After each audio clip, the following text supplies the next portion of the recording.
¿Qué pasaría si descubriéramos que la gran mayoría de las negociaciones, ya sean contratos millonarios o simples acuerdos en casa, fracasan estrepitosamente mucho antes de que alguien pronuncie la primera palabra?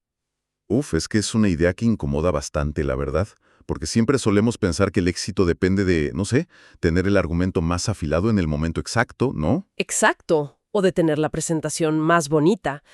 Pero bienvenidos a nuestro análisis a fondo de hoy. Fíjate que tenemos sobre la mesa un documento que aborda exactamente este problema, pero de frente.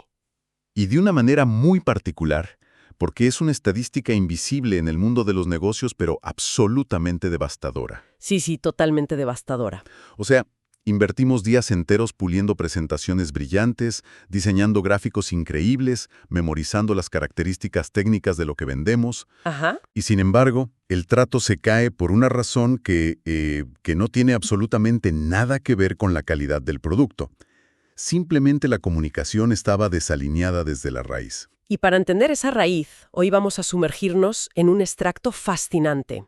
Es el día 16 del kit que se llama Negociar como un crack. Un título bastante directo, por cierto. Muy directo, sí. Y forma parte del Manual Integral de Negocios Inteligentes creado por Diana García. El objetivo de nuestra charla de hoy es, pues, desarmar este texto para entender cómo es posible transformar radicalmente cualquier tipo de acuerdo. Ya sea comercial o personal, que eso es lo interesante. Exacto. Pero para quienes nos escuchan, creo que es súper importante aclarar algo desde el principio. No vamos a hablar aquí de tácticas de manipulación. No, para nada. Nada de estilo Wall Street ni presiones incómodas. Cero. La propuesta del texto es muchísimo más sofisticada. Se trata básicamente del arte de perfilar a la persona que tenemos enfrente. O sea, entendiendo su psicología profunda, ¿verdad? Sí, su psicología, sus expectativas invisibles y sobre todo esos límites inquebrantables que todos tenemos. Y estoy segura de que este es el atajo perfecto para cualquiera que necesite persuadir o simplemente entender mejor a la gente con la que trabaja. Y ese enfoque marca una diferencia abismal. Fíjate que la verdadera ventaja competitiva moderna ya no reside en hablar más fuerte. Claro, o en acorralar al otro con datos lógicos hasta que se rinda. Exactamente. La ventaja hoy en día reside en la empatía aplicada metódicamente. Es, digamos, la capacidad de leer la mente del interlocutor, pero a través de una estructura súper clara. Pues vale, vamos a desglosar cómo funciona esa estructura. Porque el documento arranca proponiendo un cambio de mentalidad que es casi radical. Lo llamo un concepto clave. A ver, cuéntame sobre ese concepto. Sugiere que debemos dejar de ver a un cliente o a un proveedor o a un oponente y empezar a ver a una persona con un mundo interior complejo. Ajá. Y para ilustrar esto, el manual utiliza una imagen mental muy poderosa. Nos pide que abandonemos de una vez por todas la idea de que negociar es jugar al ajedrez. Uf, esa metáfora del ajedrez es un clásico en los negocios, pero tiene un problema fundamental. ¿Cuál dirías que es? Pues que el ajedrez requiere, por diseño, que alguien pierda para que el otro gane. Claro, es un juego de suma cero. Exacto. En un tablero, tu estrategia consiste en anticipar los movimientos del oponente para acorralarlo. Lo dejas sin opciones y, bueno, le haces jaque mate. Y entregar a una reunión con esa mentalidad de confrontación, pues genera una resistencia instintiva inmediata en la otra parte. Se nota, ¿sabes? Se respira en el ambiente. Se siente a kilómetros de distancia.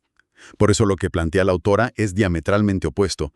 Ella dice que hay que transformar esa mesa de ajedrez en un espacio colaborativo para, y cito el texto textualmente, construir un puente a medida. ¿Sabes qué? Mientras leí esa sección sobre el ajedrez, me vino a la mente la evolución de los videojuegos. ¿Ah, sí? A ver, elabora un poco eso. Sí, mira. La vieja escuela de las ventas me parece como un juego de los años 90, de esos de peleas. Donde machacas los botones. Exacto.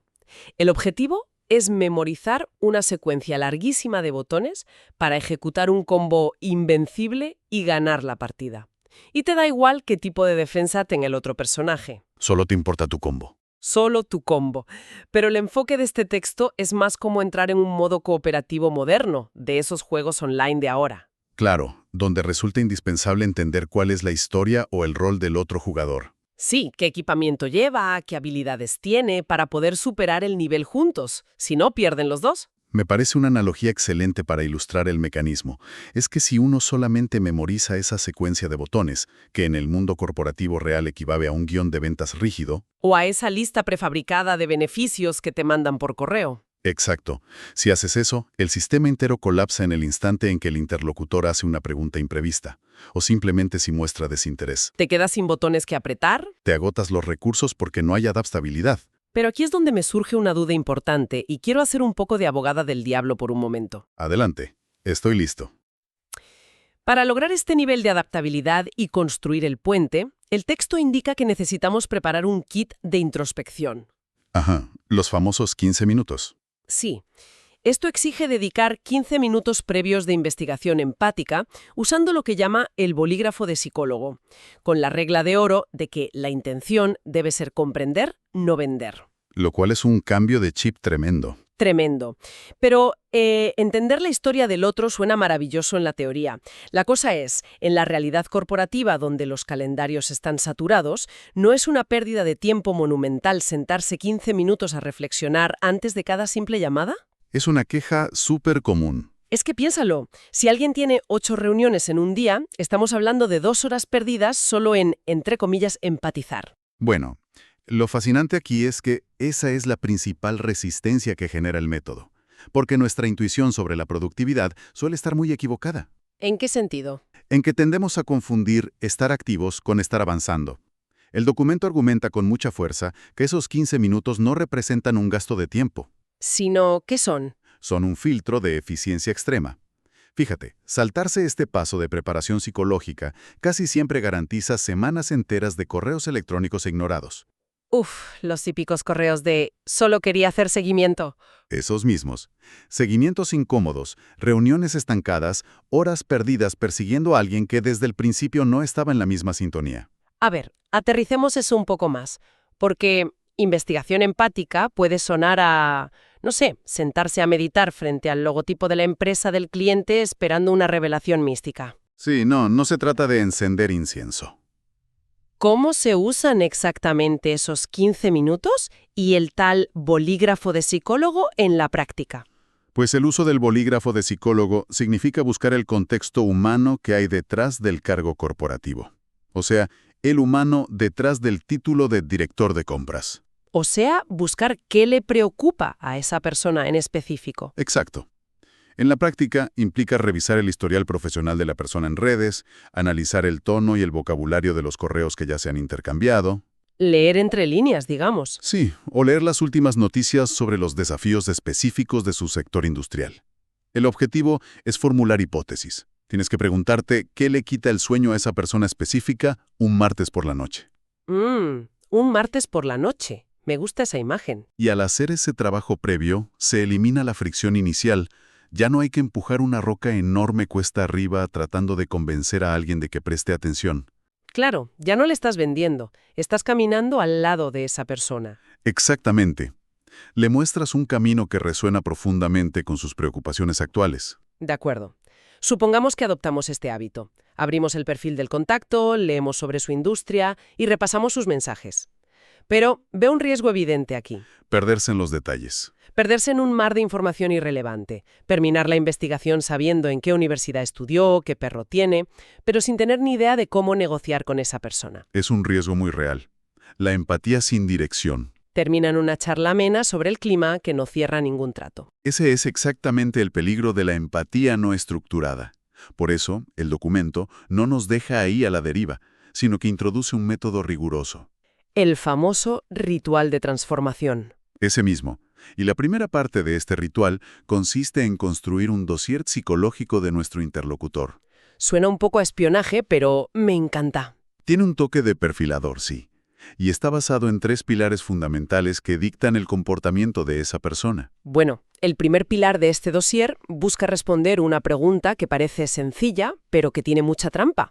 ¿Cuál es su objetivo real? Y ojo con la palabra real. Sí, porque el manual subraya fuertemente que este objetivo va mucho más allá de simplemente comprar el producto o servicio que le estamos ofreciendo. Tino emocional o profesional conduce verdaderamente ese vehículo. Sabes que los ejemplos que proporciona el texto para esto son increíblemente reveladores. Pensemos en alguien que está buscando contratar un software de gestión de proyectos para su empresa. El típico caso de ventas B2B. Ajá. El objetivo superficial y lógico que te van a decir es: quiero organizar las tareas del equipo para ser más eficientes. Lo que dice el manual corporativo. Exacto. Pero el documento nos reta a escarbar más profundo. Nos dice que tal vez el objetivo real de esa persona es ahorrar 2 horas de trabajo diario para poder llegar a cenar con su familia. ¡Qué cambio de perspectiva tan brutal! O quizás lo que anhela en secreto es implementar un sistema tan innovador que le garantice un ascenso y el respeto de la junta directiva. Es una brecha enorme entre lo funcional y lo humano. Y las implicaciones de descubrir esa brecha son masivas. Si el argumento de tu venta se centra exclusivamente en la velocidad del software o en los gigas de almacenamiento, El mensaje va a rebotar. resonará muy débilmente, exacto. Pero si por el contrario, la conversación gira en torno a cómo esta herramienta elimina el caos operativo que mantiene a esa persona trabajando hasta la madrugada, ¡Wow! La conexión cambia de nivel. el interlocutor siente que por fin alguien en el mercado comprende su verdadero dolor. Entiendo el poder de esa conexión. Estoy fascinada. Pero la realidad nos presenta un obstáculo enorme. La gente no va por la vida confesando sus deseos más íntimos, ¿verdad? Tristemente no. Sería más fácil. Nadie entra a una videollamada diciendo: hola, quiero evaluar su software porque necesito desesperadamente que mi jefe me admire. Sería una reunión muy rara. Muy incómoda. Y eso nos conecta directamente con el pilar número 2 del dossier. ¿Cuáles son sus expectativas sobre el proceso? Uf, este pilar es fundamental. Confieso que este punto me pareció el más sorprendente de todo el material, porque es el que casi todos solemos ignorar. ¿Por qué es tan crucial entender el cómo y no solo el resultado final? Si conectamos esto con el panorama general de por qué fracasan los proyectos, descubriremos que el proceso suele generar muchísima más ansiedad que el problema original. A ver, dame un ejemplo para visualizarlo. Pensemos en un escenario fuera de la oficina. Imaginemos una experiencia en un restaurante de alta cocina. El objetivo real de quien reserva una mesa allí es disfrutar de una gastronomía espectacular. Y tener una noche memorable, claro. Exacto. Supongamos que la comida resulta ser sublime. El objetivo final se cumple con creces. Ajá, pero... Pero si la expectativa del proceso era disfrutar de una velada íntima y relajante, y resulta que el restaurante tiene la música a un volumen ensordecedor, el camarero es grosero y los platos tardan 2 horas en llegar, esa persona jamás volverá. jamás.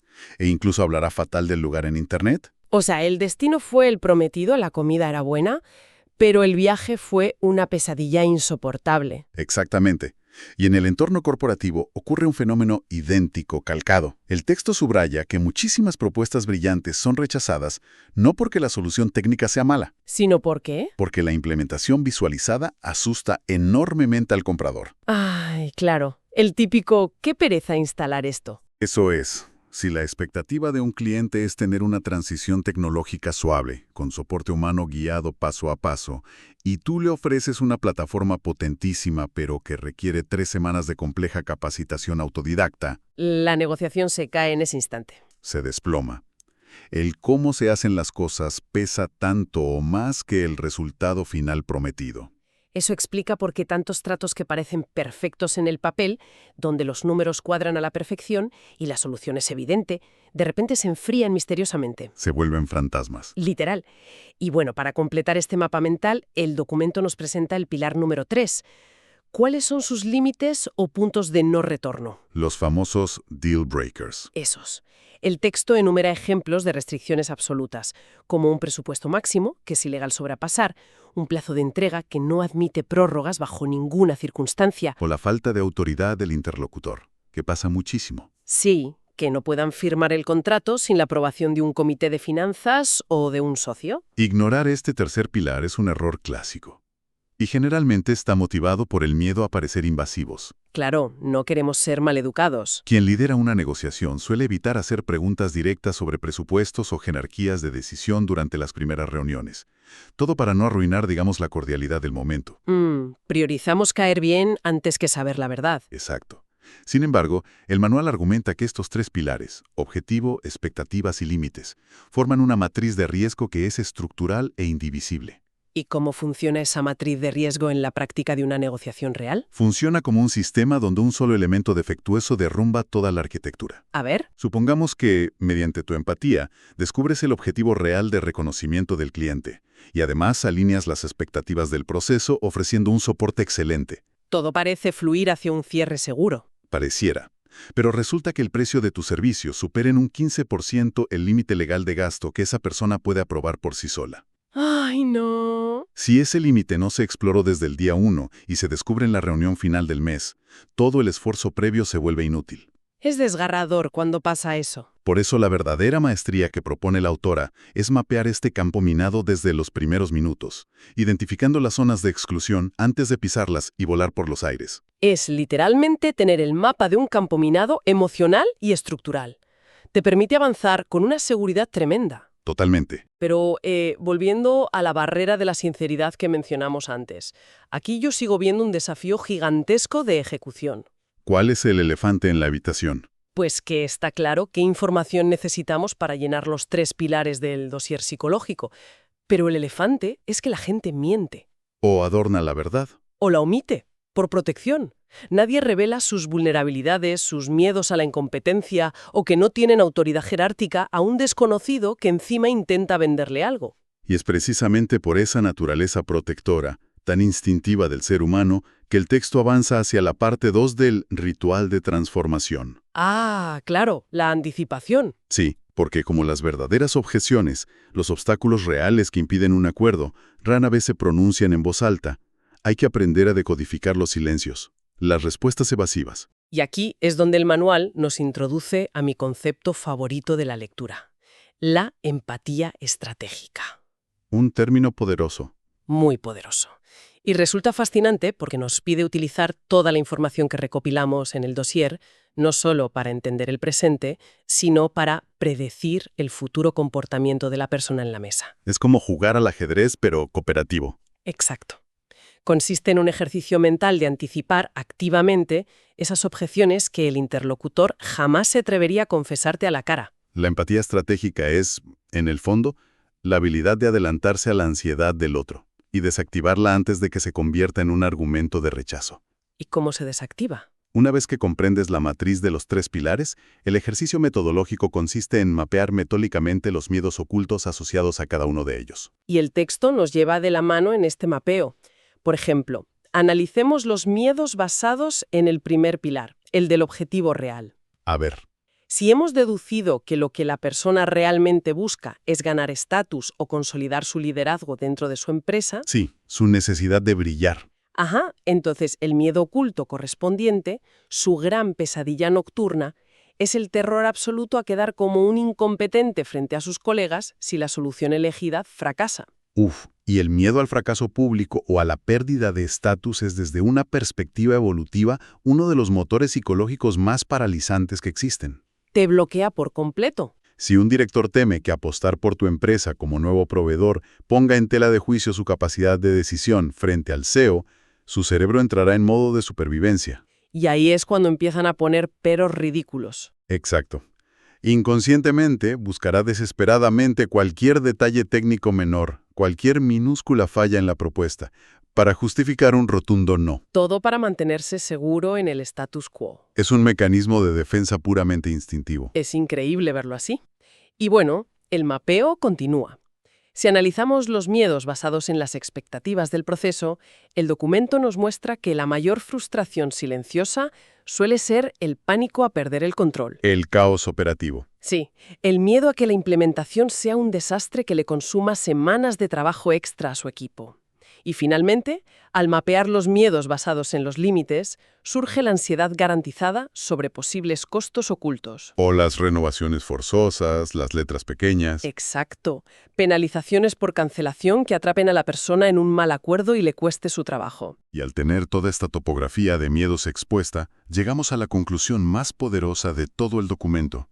Un principio que de verdad altera la naturaleza misma de cualquier intercambio comercial. ¿Y cuál dirías que es? Que cuando se logra predecir esta red de ansiedades, tu estrategia comunicativa debe abandonar de inmediato la enumeración aburrida de especificaciones técnicas. Aquí tocamos lo que el manual define como su insight clave, y vale la pena enmarcarlo para quienes nos escuchan. El texto indica que el secreto de los grandes negociadores es vender la solución al problema emocional, no solo la solución al problema técnico. Es un salto conceptual tremendo. Gigantesco. Nos exige comportarnos casi como telépatas, abordando y calmando la ansiedad de la contraparte antes de que logre racionalizarla. Esto nos invita a reflexionar profundamente sobre la dinámica de la innovación a nivel mundial. Cabe preguntarse cuántos proyectos revolucionarios, cuántas ideas transformadoras son descartadas sistemáticamente cada semana. Y no por malas, me imagino. No porque presenten errores de código o fallas de rentabilidad, sino porque quien los presentaba fue incapaz de mitigar el miedo silencioso de su interlocutor. Es un desperdicio enorme de potencial humano. Me pregunto cómo se ve esto en la vida real. Porque, claro, ¿cómo articulamos esa solución al problema emocional sin sonar como psicoanalistas de consultorio? Sería terrible asustar al cliente diciéndole, «Hola, sé que tienes miedo al fracaso». Exacto. Llamarían a seguridad.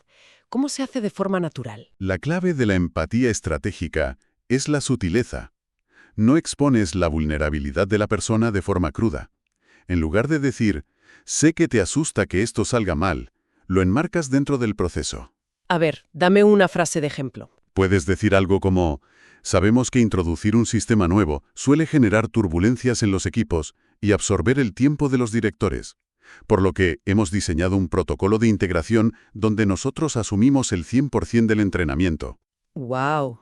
Así aseguramos que su equipo sea más productivo desde el día 1 sin que usted deba microgestionar el proceso. Claro. Al verbalizar de forma tan elegante ese miedo oculto, asumo que ocurre un cambio drástico en el ambiente de la reunión. Ocurre un cambio químico en el cerebro del interlocutor. Experimenta un profundo alivio. De pronto, siente que está dialogando con alguien que habita en su misma realidad. Alguien que comprende la verdadera magnitud de sus presiones diarias. A partir de ese momento, la justificación técnica y los datos duros sobre el producto se convierten en simples excusas racionales. Excusas que el cerebro de la persona utiliza para validar internamente una decisión de compra que ya fue tomada a nivel emocional. O sea, transformamos un discurso aburrido de características en un salvavidas que ofrece paz mental y certeza profesional. Exactamente. Y lo que hace que este análisis sea verdaderamente valioso es que sus principios desbordan los límites del mundo corporativo tradicional. Sin lugar a duda, el valor de organizar la información mediante este bolígrafo de psicólogo es universal. Las herramientas que revisamos hoy son idénticamente eficaces para negociar la venta de una maquinaria industrial de millones de dólares, para pedir un aumento de sueldo. O para acordar con tu pareja quién hace las tareas domésticas del fin de semana. Exacto. Al final del día, todas las interacciones involucran a seres humanos operando bajo la misma arquitectura de miedos, de deseos no expresados y de límites de tolerancia. Es un mapa de navegación para la condición humana aplicado a la toma de decisiones. Así es, y quienes nos han acompañado a lo largo de este recorrido pues han pasado de concebir la negociación como un choque ciego de voluntades en una habitación oscura a tener en sus manos un plano radiográfico de la mente humana. Un plano súper detallado, sí. El extracto de este manual realmente cumple con su cometido de enseñarnos a utilizar esta comprensión para rediseñar desde cero nuestras propuestas. Y resulta muy pertinente mencionar que la formación dentro de este manual de Diana García no concluye con el mapeo emocional. Al cierre de este día 16, la autora incluye un pequeño pero intrigante avance. Sí, un avance de los conceptos del día siguiente. Efectivamente, nos deja un anticipo del día 17 y promete ser un viaje aún más intenso hacia la mente humana. El texto nos adelanta que el próximo paso consistirá en explorar cómo guiar la decisión de la persona activando lo que llama atajos mentales. Hace referencia directa a los sesgos cognitivos. Ajá, esos atajos que gobiernan irremediablemente cada elección que tomamos. Suena a que cruzaremos la frontera hacia la neurociencia aplicada a la persuasión. Descifrar el mapa de los miedos es construir unos cimientos sólidos.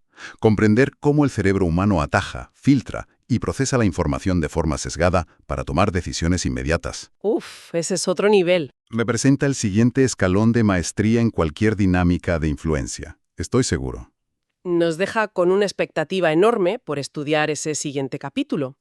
Pero antes de finalizar nuestra sesión de hoy y conectando todos los puntos que hemos desglosado sobre la creación de dosieres psicológicos, emerge una reflexión que resulta bastante inquietante. A ver, ¿en qué sentido te resulta tan inquietante? Veámoslo desde la perspectiva opuesta. Si el día de hoy hemos desvelado cómo perfilar a los demás con precisión quirúrgica, ¿Sí? si ahora comprendemos cómo investigar hasta descubrir los miedos ocultos de los demás para influir en sus decisiones, pues el espejo nos devuelve la mirada. Ah, ya veo por dónde vas. La próxima vez que, navegando por Internet o caminando por una tienda, sintamos un impulso visceral y absolutamente irrefrenable de comprar un nuevo dispositivo, O de suscribirnos a ese programa que promete cambiar nuestra vida. exacto, o de aceptar un trato comercial que misteriosamente parece diseñado a la perfección para nosotros. Deberíamos imponer una pausa obligatoria a nuestro cerebro. Completamente. Deberíamos detenernos un segundo, respirar hondo y plantearnos una pregunta un poco incómoda. Alguien, al otro lado de la pantalla o de la mesa de juntas, acaba de leer nuestro propio dossier psicológico. Qué buena pregunta. ¿Realmente estamos tomando una decisión basada en un análisis lógico e independiente? ¿O alguien allá afuera, armado con una aguda empatía estratégica, simplemente nos está vendiendo la cura exacta para nuestro propio problema emocional jamás expresado? Es un cuestionamiento brillante que, de verdad, cambia la perspectiva. Nos recuerda que, en el vasto entramado de las relaciones humanas, siempre ocupamos un lugar. ¿Cómo así? A veces somos quienes diseñan el puente a medida, usando el bolígrafo de psicólogo. Y otras veces somos quienes caminan sobre él, guiados por la estructura emocional que alguien más construyó. ¡Wow! Es una idea súper provocadora para seguir analizando por nuestra cuenta. Nos despedimos por ahora, recordando que la herramienta más poderosa en cualquier escenario de negociación no es la agresividad, sino la capacidad genuina de comprender el mundo interior del ser humano que tenemos enfrente. Ha sido un placer. Hasta nuestro próximo análisis.